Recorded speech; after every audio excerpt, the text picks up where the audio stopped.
La cour d'assises juge les personnes accusées de crimes. Sont considérés comme des crimes les meurtres, les viols, les actes terroristes ou encore le grand banditisme. Ce sont des atteintes graves à l'ordre social, punies de peines de prison d'au moins 10 ans.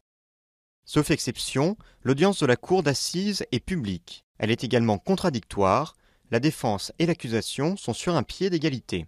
La cour d'assises se compose de 3 juges professionnels, le président et ses 2 assesseurs, l'avocat général qui représente le ministère public, c'est-à-dire la société, il propose une peine ou demande l'acquittement, un greffier garant de la procédure, un jury tiré au sort composé de 6 jurés en première instance et 9 en appel. Ils participent au jugement au même titre que les juges professionnels. Si elles sont parties civiles, les victimes et leurs avocats sont présents au procès. Elles demandent alors une indemnisation de leur préjudice. L'accusé est obligatoirement assisté par un avocat. Lors de l'audience, le président mène les débats. Il présente les faits reprochés à l'accusé avec les éléments à charge et à décharge. Puis, il interroge l'accusé, auditionne les témoins, les experts et les victimes.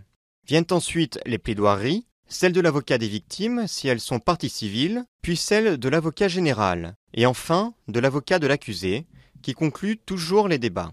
Le jury et les 3 juges se retirent ensemble pour délibérer, d'abord sur la culpabilité de l'accusé, puis sur la peine. La décision doit être motivée, c'est-à-dire argumentée. Elle peut faire l'objet d'un appel et d'un pourvoi en cassation, qui s'assurera que le droit a été correctement appliqué.